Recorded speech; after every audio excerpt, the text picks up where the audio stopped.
I had to get my water in the baby monitor. Hey there everyone, it's Moose and thank you so much for joining me back here. Today we're going to do what was last month, my May reading wrap up. I was talking to my husband the other day and I was like, you know, I think I'm kind of falling behind on my reading. I don't really think I read a whole lot in May. And then I went and I checked my Goodreads and I counted it up and I read a lot more than I realized I had read. So I'm excited to say I read 9 books last month, I think. So let's get into it. First up, we have The Flat Share by Beth O'Leary. This one is a rom-com type thing about our main character. I don't remember her name, and I probably won't remember names for most of these. Our main character has kind of broken up with her boyfriend, but has still been living with her boyfriend. And now her boyfriend has a new woman. And so she's gonna try to find her own place. And she finds this place that's affordable.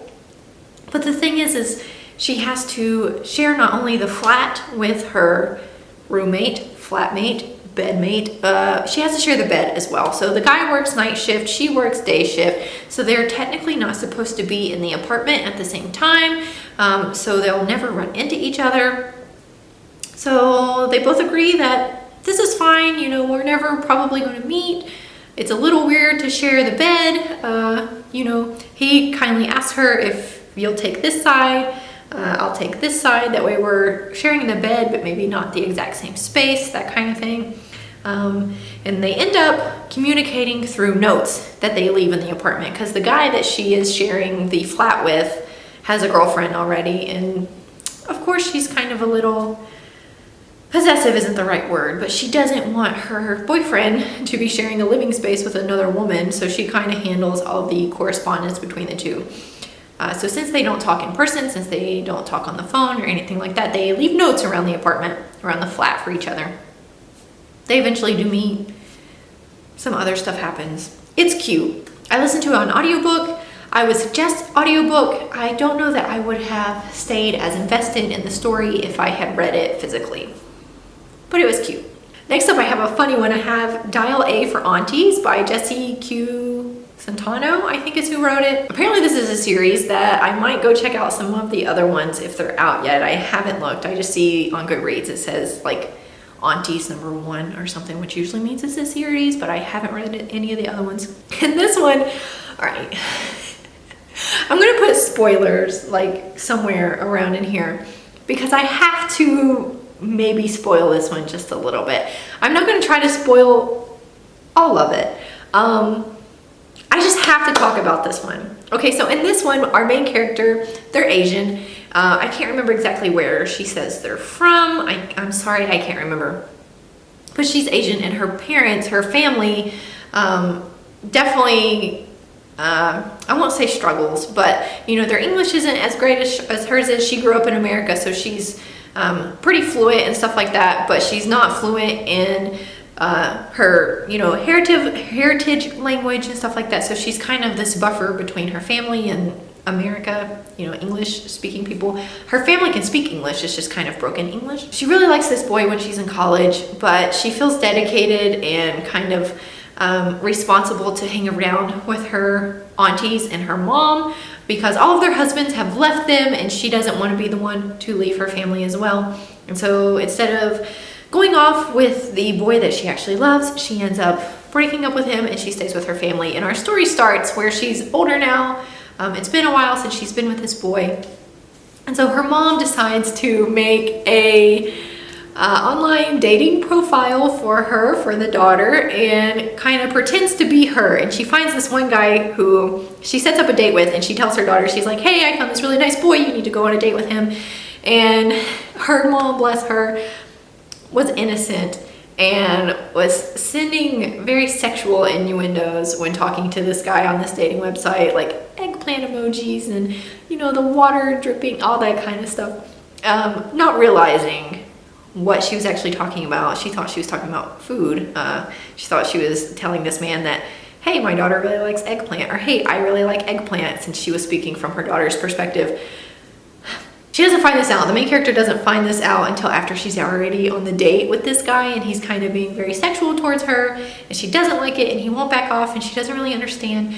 Long story short, She tells him to drive her home, and he starts driving her out to like an abandoned part of town so they can do those things that were suggested by her mother on this profile. And she gets scared, so she tases him.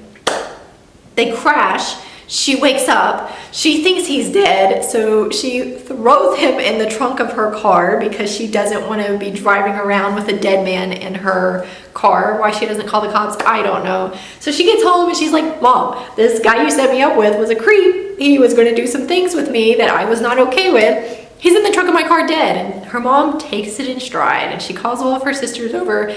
That's why it's called Dial A for aunties, because they're just a big family that helps each other out.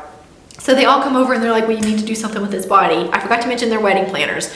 We need to do something with this body. And so they decide to put him in the freezer, in a big industrial freezer that they use for their weddings and stuff like that, for their wedding cakes and that kind of stuff. They put him in the freezer. Turns out he wasn't dead, but he is now, because they put him in a freezer. And they have a big wedding to cater. They're like a wedding company. So her mom does the flowers. She's the photographer. Her aunt does the cakes. There's a singer in the family. They're all just kind of like a wedding group that they take care of a bunch of different stuffs for weddings. And the day after she has killed this man, there's a big wedding. And it turns out that the freezer with the dead body in it has been transported to the wedding venue. And so basically the whole story is wrapped around this family trying to keep the fact that they have a dead man hidden from the guests and the bride and groom and the family. And it turns out that the guy that she is actually in love with owns the resort that the wedding is at. So she's trying to hide it from him.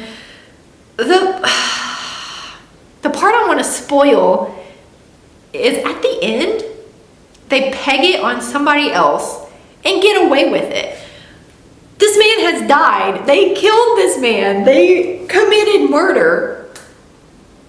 And it ends all happy-dovey. Happy lovey-dovey. She ends up with the guy she loves. They have their own life. No one gets in trouble. This man has just died and they get away with it. I was a little thrown by the ending, I'm not gonna lie. I've spent enough time talking about this one book. Funny, I do suggest it. I do recommend it. Funny. But I'm kind of just like, really? That's how it ended? Okay. Anyways, next up I have Plot Twist by Bethany Turner. This one, again, another rom-com. Our main character is like a screenwriter, screenplay, whatever they're called. She wants to write a movie. She wants to make a movie. And so she's in this coffee shop writing her movie, and this guy starts to hit on her. And he's very abrasive with it. And so this other guy notices and comes over and kind of tries to help her out of the situation. And so he's an aspiring actor.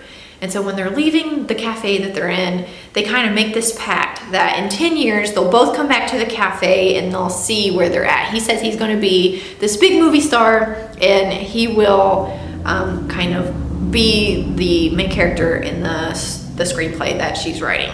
So they both agree to meet back in 10 years. And so basically the whole story is like every year, the anniversary of that date, something extraordinary happens with the main character. Something off the wall. And a lot of it ties into that guy that she met. She sees his face on TV at one point and is like, hey, that's the guy I saw in the cafe. And turns out, hey, he's a popular actor now. And so every year on that anniversary date, something happens. It was actually pretty cute. The ending was kind of lackluster, not gonna lie. I would still recommend it though. It was a lot of fun to read. There was something about the ending that I was just like, it was good, it was realistic. I don't always want realistic though. We'll say that. Next up I read, what is the name of it? It's Crescent City 1. House of Earth and Blood, Crescent City 1, Sarah J. Maas. I did a reading vlog on it. I'm not gonna go into too much detail. If you want more detail, go check out my reading vlog. But our main character, Bryce, has this best friend, Danica, who's a wolf. She's a half fae. A bunch of stuff goes down. It's kind of like a detective fantasy story, which is different for her, for Sarah J. Maas. But I liked it. I'm excited to read the second one. It's on Hold On Libby right now. I'm also a little nervous. The ending of this one, nuts. So much happens at the ending. I've heard the same about the second one. I'm a little anxious to read it. We'll get to it eventually. Moving on. If you want more about it, go check out my vlog. There are spoilers though in the vlog, just be warned. Next up, we have Falling for Your Brother's Best Friend by Emma St. Clair. This is a novella in the Love Cliché series. I recently did a video on that whole series. If you want to go check it out, it's exactly what it sounds like. We have our main character, whose name is Chelsea, I do believe, and we have Mason, who is her brother's best friend, and they are forced into close proximity. She's living with her brother. Her brother goes on a trip to Spain and invites Mason. He's like, hey man, I'm going to Spain for a couple months. You want to come stay in my apartment while I'm gone? Because Mason lives with his mother and doesn't like it. So Mason's like, yeah man, I want to get out of my mom's house. And so they both love each other, but refuse to admit that they love each other because he's kind of like, oh, I don't want to put that stress on my best friend. I'm afraid he won't like me if I do that. When we first started being friends, he told me to stay away from his sister, even though that was in like middle school, blah, blah, blah, blah. And she's over here like, I'm in love with Mason, but I know my brother won't like it. They are both scared that her brother won't like it. I won't spoil it, but it's kind of easy to figure out what happens. Next up, we have Illuminae by J. Kristoff and Amy Kaufman. I reread this one as an audiobook. Guys, I have a reading vlog on this one too from years ago, 2 or 3 years ago now. Blown away by it. I loved it. It was excellent, but I only read the first one and didn't finish with the series. Don't know why. And everyone kept telling me, you need to listen to the audiobook. You need to listen to the audiobook. And I was like, yeah, okay, I'm sure it's good, but it can't be that good. It's that good. If you're debating on reading this, listen to the audiobook. It is so good. It's like a movie almost in your ears. It is so good. I plan on finishing the series this year. It was one of my goals to finish this series. Excellent. Excellent. I love that I reread it. And I will reread, I will not reread because I haven't read them, but I'll continue on with the series soon. Next up, we have The Spanish Love Deception by Elena Armas, I think. Another rom-com, kind of enemies to lovers, but also unrequited love. This girl was dating this guy and they broke up. And now her guy's brother is marrying her sister, I think it is. Maybe it's her cousin. I think it's her sister. So her ex-boyfriend's brother is marrying her sister. And she's invited to the wedding and she doesn't have a date. And everyone thinks that she is lonely and that this breakup like destroyed her. And so she's trying to find a date for the wedding. And her coworker that she doesn't like very much, that they're kind of enemies, offers to go with her. He's like, hey, I'll go with you. You need a date? I'm offering to be your date. And they go on a date. She accepts him. She takes him up on his offer and they end up going together. Not hard to figure out what happens after that. It was fun. It was good. Yeah, I listened to it on audiobook. Don't know what else to say. Don't want to spoil it, but it was good. It was fun. I actually have some physical books from my shelf this month. Empire Storms by Sarah J. Maas. This is my last book for May. I read half of it physically and then I finished it on audiobook because I was just finding I was not having time to read physically here lately. A lot going on. Anyways, yeah, it was good. Probably my favorite so far. A lot happens. All of the characters that we have been following throughout this whole series, we have Aelin, we have Manon, we have Manon is how they said it in the audiobook. I say Manon. Am I saying it incorrectly? I say Manon, but apparently it might be Manon. And then is her name Irene? Not Irene. That's in the next one. Why can't I find it? Oh, Ellie's awake. Elide. That's her name. Elide. So all three of their stories finally come together in this book. And it was great, actually. I really enjoyed it. Let me go get my daughter. I'll be right back.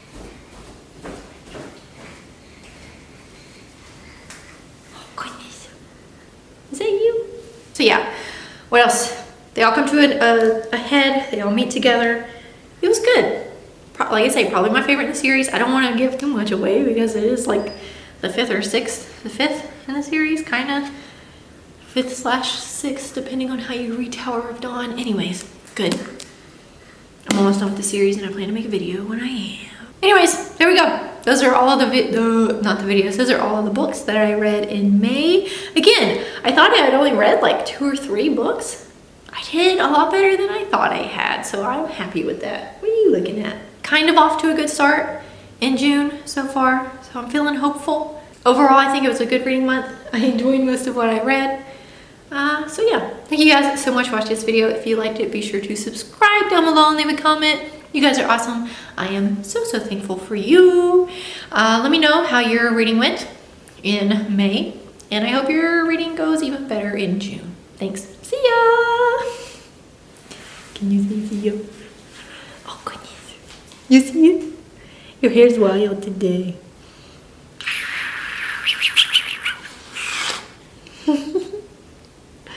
I love you. What are you staring at? You see that baby?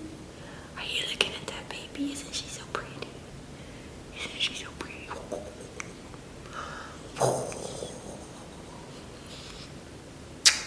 Mm-hmm.